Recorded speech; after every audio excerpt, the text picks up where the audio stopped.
오늘 말씀은 창세기 41장 46절로 52절까지 말씀입니다. 창세기 41장 46절로 52절 교독하겠습니다. 요셉이 애굽 왕 바로 앞에 설 때에 30세라 그가 바로 앞을 떠나 애굽 온 땅을 순찰하니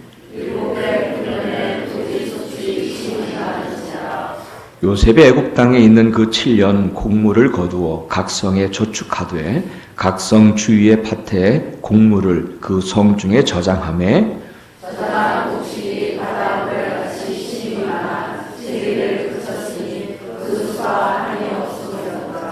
흉년이 들기 전에 요셉에게 두 아들을 낳되 곧 온 제사장 보디베라의 딸 아스낫이 그에게 낳은지라.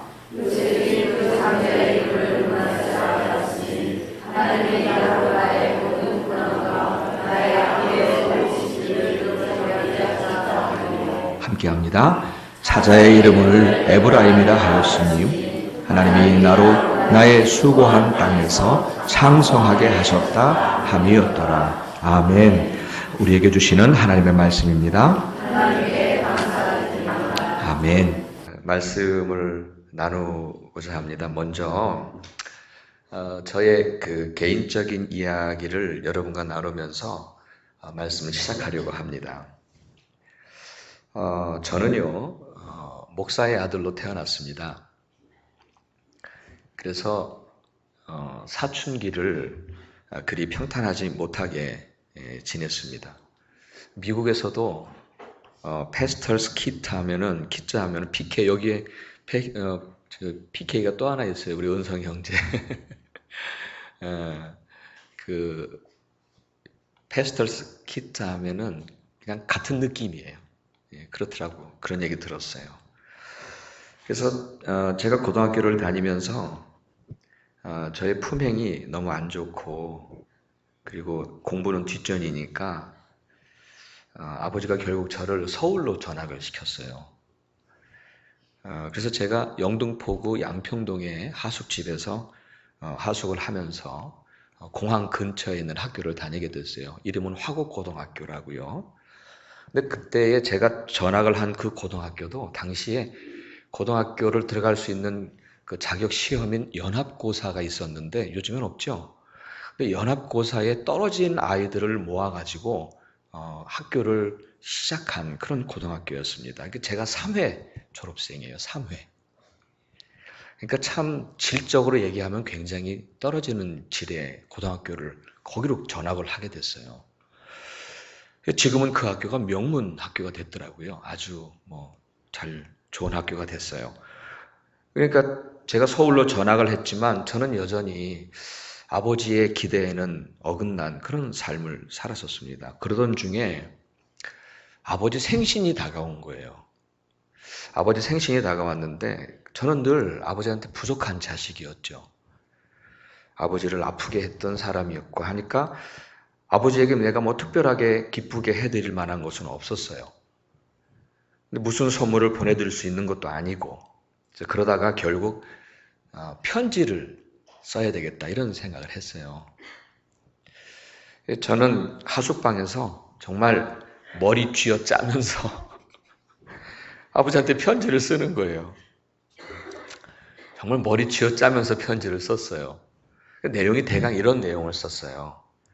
아버지 건강하세요. 후에 아버지 기대에 맞는 사람이 되겠습니다. 아버지 은혜에 보답하는 자식이 되겠습니다. 아버지 감사합니다. 이런 내용으로 제가 편지지 한 장을 채웠습니다. 그 후 며칠이 지나서 어머니와 통화를 했을 때 들은 얘기입니다. 아버지가 그 저의 편지를 읽으시면서 눈물을 글썽이셨다고 합니다. 그때 아마 제 마음이 많이 아팠던 모양입니다. 사실 이 설교를 써내려가면서 아버지에 대한 그 생각을 하면서 괜히 너무 죄스럽고 그리고 그 그리움이 아버지에 대한 그리움이 얼마나 많이 밀려왔는지 모릅니다. 고등학교 시절의 저의 모습은 아버지의 기대에 훨씬 못 미치는 삶을 살았지만 그래도 아버지 은혜를 기억하고 감사하다는 그 한마디에 아버지는 너무 좋으셨던 모양입니다. 눈물이 날 정도로 눈물이 날 정도로 좋으셨던 모양입니다.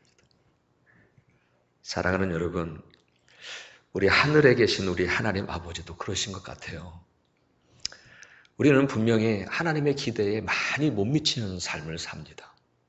그래요, 참 부끄럽지요. 또 솔직히 하나님 생각하면 죄스럽습니다. 우리는 그렇게 그런 삶을 여전히 오늘도 살아가고 있지만 그래도 하나님의 은혜 잊지 않고 하나님께 감사하다 하면 우리 하나님 아버지도 참 기뻐하시리라 믿습니다. 시편 제가 한 곳 PPT 준비했어요. 우리 69편 30절로 31절인데 여러분 이거는 제가 읽어드릴게요. 여러분들은 눈으로 따라 읽으셨으면 좋겠어요. 눈으로 따라 읽으세요. 제가 읽어드릴게요. 내가 노래로 하나님의 이름을 찬송하며 감사함으로 하나님을 광대하시다 하리니 이것이 하나님께 찬송하고 감사하는 이것이 소 곧 뿔과 굽이 있는 황소를 드림보다 여호와를 더욱 기쁘시게 하게 될 것이다. 믿으십니까? 황소를 드리지 않아도 돼요. 누가 황소 드리다 했어요? 그냥 찬송하고 감사하면 돼요. 제가 우리 아버지한테 생일 선물 못 해드렸어요. 그냥 머리 쥐어짜면서 편지 하나 쓴 거, 그게 그렇게 아버지 눈물 날 정도로 기쁘셨던 거거든요. 예. 오늘 여러분 그 어떤 예물을 드리는 것보다 여러분의 마음속 깊은 데서부터 진심으로 하나님 앞에 감사함으로 예배를 드리십시오. 그것이 우리 하나님 아버지를 더욱 기쁘시게 하는 것입니다. 제가 지난주 중에 새벽기도회 때에 나누었던 말씀입니다마는 성도에게 있어서 잃어버리지 말아야 할 감각이 두 가지가 있어요. 에베소서에서 사도 바울이 감각을 잃은 자라고, 믿지 않는 자들을 가리켜서 감각 잃은 자라고 얘기하거든요. 근데 우리가 그 감각 잃어버리면 안 되는데 정말 성도라고 하면 두 가지의 감각을 잃어버리면 안 돼요. 하나는 뭐냐면 죄에 대한 감각을 잃어버리면 끝입니다. 성도의 생명은 거기서 끝나요. 죄에 대한 감각을 잃어버리면 내가 지금 죄를 짓고 있는지도 모른다면 그건 심각한 거예요. 그렇게도 교만하면서도 그 죄에 대한 감각을 잃어버리면 패망으로 가는 거예요. 패망으로. 그러니까 끝이에요. 그러니까 하나님이 미워하시는 죄들에 대한 감각을 잃어버리지 말아야 우리 성도로서의 생명을 이어갈 수 있습니다. 믿으십니까? 또 한 가지 감각을 잃어버리지 말아야 할 것은 바로 은혜에 대한 감각을 잃어버리지 마십시오. 은혜에 대한 감각을 잃어버리면 신앙생활에 감격도 없고요. 신앙생활을 하면서 그냥 그렇게 신앙생활을 하는 거예요. 그냥 기쁨도 없고요. 찬송도 없고 감사도 없어요. 그냥 신앙생활은 해야 하니까 하는 거예요. 그냥 율법적인 신앙인으로 살아가는 거예요. 주님이 나중에 너 정말 날 믿었니라고 말씀하실 거예요. 아니 은혜도 모르면서 뭘 믿는다고 합니까? 우리가 모든 것이 다 은혜인데 내가 오늘 하나님 앞에 가는 그 순간 그분 앞에 서는 것조차 은혜인데 어떻게 그 은혜를 모르고 그 은혜의 감각도 없으면서 내가 믿는다라고 말할 수 있을까요? 여러분 정말 은혜에 대한 감각을 잃어버리면 큰일 납니다. 이것도. 여러분 저도 지난주부터 감사하는 거 헌금하라는 말 한 게 아니에요. 하나님의 은혜를 잊지 말자는 거예요. 하나님에 대한 은혜의 감각을 잃어버리지 말자는 거예요. 매 순간순간 살면서 왜 그런 은혜로 충만하지 못하십니까? 그 은혜가 충만하면 내 삶이 정말 오아시스처럼 달라지는데. 아멘. 그 은혜의 감각을 잃어버리지 말자는 거예요. 이번 11월 달에 감사하자는 게 오늘 추수감사절 감사하자는 게 헌금하자는 얘기 아니에요.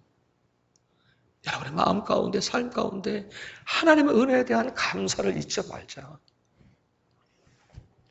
그랬잖아요. 오늘 시편 말씀처럼 황소리를 드리는 것보다 은혜 잊지 않고 감사하는 그 마음을 하나님은 더욱 기뻐하실 줄 믿습니다. 아멘. 사랑하는 여러분, 오늘 정말 하나님이 내게 허락하신 은혜를 인하여 감사가 가득한 그 마음을 들이시기를 축원합니다. 아멘. 오늘 본문은 여러분이 잘 알고 계시는 요셉에 대한 이야기인데요. 요셉의 감사를 보는 거예요. 요셉의 감사. 요셉 그는 참으로 기구한 인생을 살았던 사람입니다. 어렸을 때부터 그는 아버지의 특별한 사랑을 받으며 자랐지요. 그런데 그 후에 그의 인생은 어떻나요? 온갖 고난과 아픔의 시간들이었어요. 형들에 의해서 거의 죽음을 당할 뻔했잖아요. 발가벗긴 채로 구덩이에 던져졌고 아마 그 구덩이에서 그는 죽음의 공포를 느꼈을 거예요. 다행히 맏형 루벤에 의해서 간신히 목숨은 건졌지만 어떻게 됩니까? 지나가는 상인에게 애굽의 노예로 팔려가잖아요. 요셉은요, 그가 살면서 한 번도 상상해보지 못했던 그 인생의 비극을 지금 경험하고 있는 거예요. 그 후에 그는 애굽왕의 경호대장이었던 보디발의 노예에 팔려갔지요. 근데 거기에서 그는 주인의 인정을 받았어요. 그래가지고 모든 재산까지 다 관리할 수 있도록 그는 참으로 좀 그런대로 괜찮은 노예 생활을 했어요. 아무리 괜찮은 노예 생활이라도 노예는 노예지요. 그렇죠? 괜찮은 노예 생활을 했어요. 그런저런 편해지나 했는데 여러분 아시잖아요. 어느 날 갑자기 그 보디발의 아내가 유혹을 하는 거 뿌리쳤다고 억울하게 감옥에 갇히게 되잖아요. 그가 요셉이 하나님을 멀리해서가 아니었어요. 그는 하나님을 두려워할 줄 알고 그래서 그것을 뿌리쳤잖아요. 그 유혹을 뿌리쳤잖아요. 그는 하나님을 철저하게 두려워하며 하나님의 말씀을 순종하며 살았던 사람이에요. 그런데 그 앞에 놓여진 현실은 가혹했어요. 너무 가혹했어요. 오히려 억울한 일을 당해서 치아 감옥에 갇히는 신세가 됐잖아요. 만약에 제가 요셉이었다면 아마 이쯤 되면은 그나마 붙잡고 있었던 믿음조차 다 내팽개쳤는지도 몰라요. 그런데 성경을 보니까 이 요셉은요, 자기에게 당한 그 기가 막힌 현실과 처지 때문에 불평을 했다거나 형제들을 원망했다거나 혹은 하나님을 원망했다는 기록이 하나도 없어요. 아니, 그런 정황조차 없어요. 성경 속에는. 오히려 이 요셉의 두 아들들의 이름을 보면 그 고난과 어려움 속에서도 하나님께서 나와 함께 하셨음을 믿는 믿음 가지고 그 은혜에 감사하고 있음을 봅니다. 그 두 아들들의 이름이 바로 오늘 설교 제목이었던 뭐예요? 함께 하겠습니다. 시작. 므낫세와 에브라임. 요셉의 아들들의 이름을 지으면서 그가 고백을 하는 거예요. 감사의 고백을 하는 거예요. 신앙의 고백을 하는 거예요.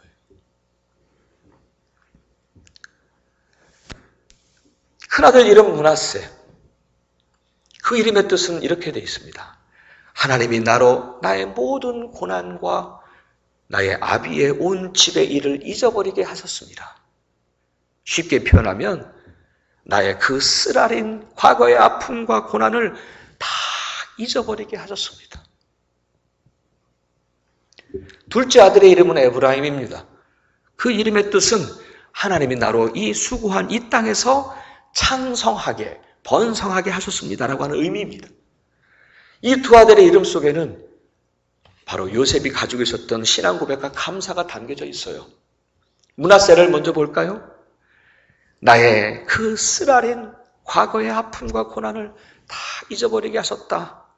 다시 말씀을 드려서 희구했던 지나간 과거의 인생의 여정을 다 잊게 하셨다는 말인데 여기서 잊어버렸다는 말은 단순히 기억을 못하게 하셨다는 얘기가 아니라 여러분 어떻게 형들이 나를 죽이려고 했는데 그 일들을 어떻게 잊어버릴 수 있겠어요? 잊어버릴 수 없지요. 여기서 잊었다는 말은 지난날의 그 아픈 그 쓰라린 고난과 아픔조차도 이제는 감사가 되었다는 말이지 않습니까? 아멘. 내가 당했던 그 고난과 아픔조차도 내가 보니까 그것도 감사였던 거예요. 그 시간도 감사였던 거예요. 그러니 그때의 고난과 아픔이 더 이상 나를 아프게 하질 않으니까 잊어버리는 거라고 표현하는 거예요. 정말 그 고통의 시간 속에서 하나님의 인도하심이 있었음을 믿었기에 요셉은 그 시간들조차 더 깊은 감사가 되었습니다. 그래요. 만일 그냥 일반적인 사람이 요셉이 겪어야 했던 그런 기구한 인생을 살았다면 아마도 그는 그 과거의 고통의 시간들을 생각할 때마다 분노가 치어 솟아오르고 너무너무 형제들이 미워했을 거고 사람과 현실에 대한 원망과 불평들이 그를 괴롭게 했을 것입니다. 정말 평생 마음에 한이 돼서 자신의 육체도 괴로웠고 자신의 영혼도 괴로운 그런 삶을 살았을 것입니다. 얼마나 많은 인생들이 마음에 한을 품고 과거의 원망을 가지고 삽니까? 요셉이 바로 그러한 사람이었어요. 그러나 정말 그는 요셉은 전혀 오히려 그 고난의 시간조차 그에게는 왜 그렇게 감사인지 다 잊어버릴 정도로 그 고통과 아픔과 두려움이 다 잊혀질 정도로 그는 오히려 감사가 된 거예요. 하지만 여러분 정말 이 요셉은 정말 하나님이 함께 하셨음을 그 시간을 지날 때도 함께 하셨음을 믿었던 그래서 원망과 불평이 아니라 오히려 그 고난의 아픔을 다 잊을 정도로 그 시간들조차 감사였던 것을 믿습니다. 사랑하는 여러분, 지난 한 해 동안에 혹은 지난 날에 여러분 어렵고 힘든 시간을 지낸 적이 있으실 것입니다. 그때를 생각할 때마다 마음이 쓰리고 원망과 분노가 생기기도 하고 때로는 억울하기도 하고 때로는 불평도 생기고 아직도 내 마음에 그런 것들이 남아 있을 수 있습니다. 그러나 여러분 그것은 우리 영혼을 더욱 괴롭게 하고 우리의 삶을 더욱 아프게 만들 뿐입니다. 사랑하는 여러분, 지금 여러분의 마음속에 원망과 분노와 불평 그것이 조금이라도 남아있다면 다 거두시기를 축복합니다. 아멘. 다 거두세요. 지난날 나를 많이 힘들고 어려워했던 그때에도 하나님은 저와 여러분을 붙들어 주셨고 이렇게 합력해서 선하게 인도해 주셨잖아요. 그래서 오늘 우리에겐 오늘이라고 하는 또 다른 은혜를 입고 있잖아요. 아멘. 오늘을 우리가 살고 있는 것, 그 또 다른 은혜인데 과거의 것에 그냥 또 원망하고 불평하고 그거 할 것 없죠. 그러니 이제 다 그거 내던져 버리시고 진정한 감사로 오늘 주 앞에 나오시기를 축복합니다. 요셉처럼 오늘 므낫세의 고백을 하는 거예요. 므낫세, 하나님 지난날 내가 그렇게 힘들고 어려운 시간들 속에서도 나와 함께 하셨고 나를 위하여 선한 길로 인도하셨음을 믿습니다. 그 은혜 진심으로 감사합니다.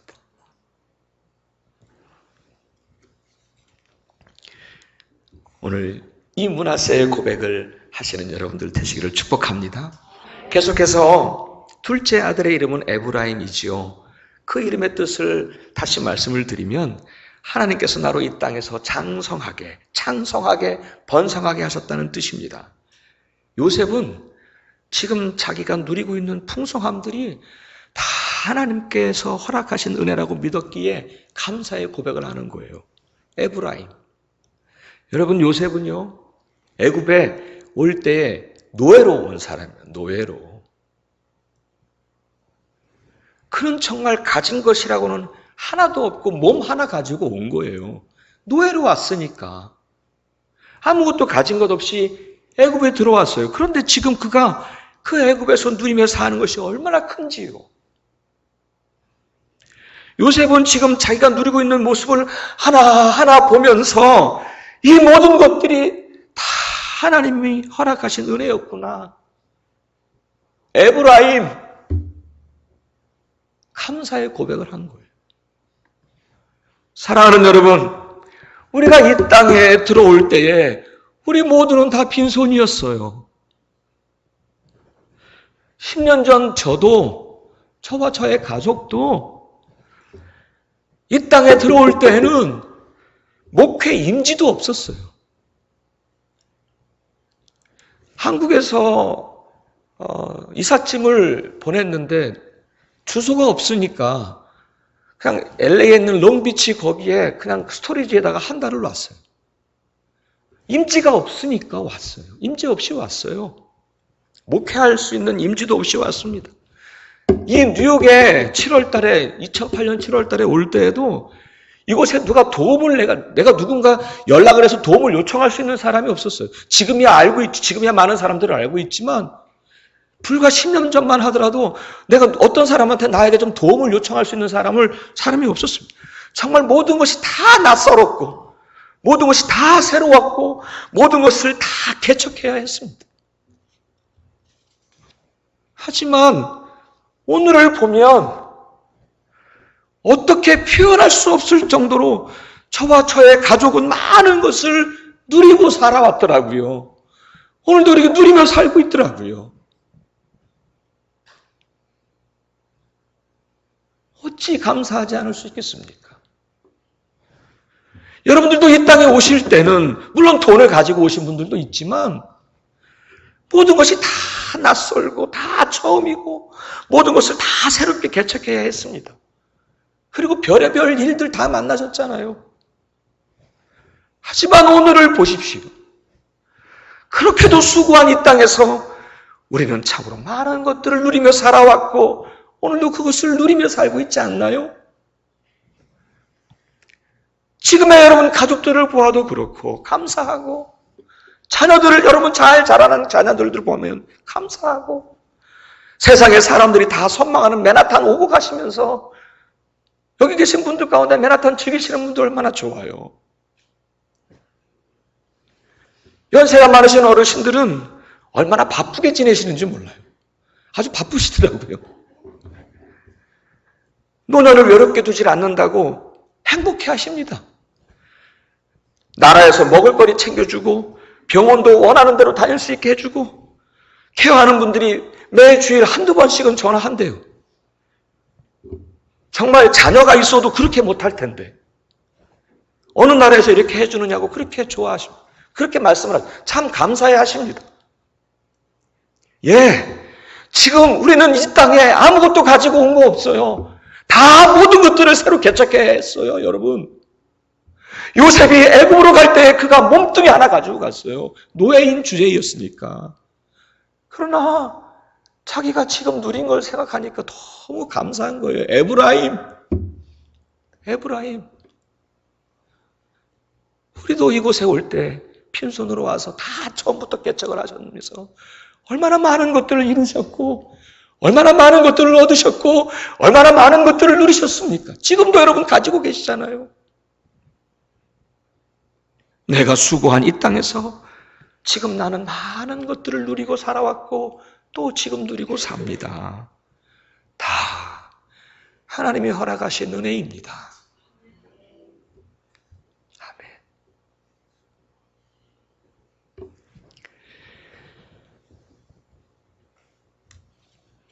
만일 하나님이 허락하지 않으셨다면 지금 내가 누리고 있는 거 그 어느 것 하나도 누릴 수 없었을 것입니다. 사랑하는 여러분, 지금 내가 누리고 있는 거, 지금 내가 가지고 있는 것들은 다 하나님이 허락하신 은혜임을 잊지 마시기를 축복합니다. 아멘. 이제 말씀을 마무리합니다. 여러분, 지난날에 대한 원망과 불평 다 거두십시오. 이제 다 거두시고, 하나님, 지난날 그렇게도 내가 힘들게 어렵게 시간을 보내는 그때에도 내가 그렇게 그 시간을 지나왔는데, 그때도 우리 하나님 나와 함께 하셨지요. 그때도 나를 붙드셨지요. 그래서 나를 이렇게 선한 길로 인도해 주셨으니 그 은혜 진심으로 감사합니다. 문하세 고백하십시오. 그리고 지금 내가 누리고 있는 모든 것들을 생각해 보니 그 모든 것이 다 우리 주님이 허락하신 은혜입니다. 그 은혜 진심으로 감사합니다. 오늘 그 감사가 가득한 그 마음을 우리 주님께 드리시고 돌아가시기를 바랍니다. 우리 하나님은 그 마음의 중심을 보시고 참 기뻐하실 겁니다. 우리에게 너무너무도 선하신, 은혜가 풍성하신 우리 주님을 찬송합니다. 아멘.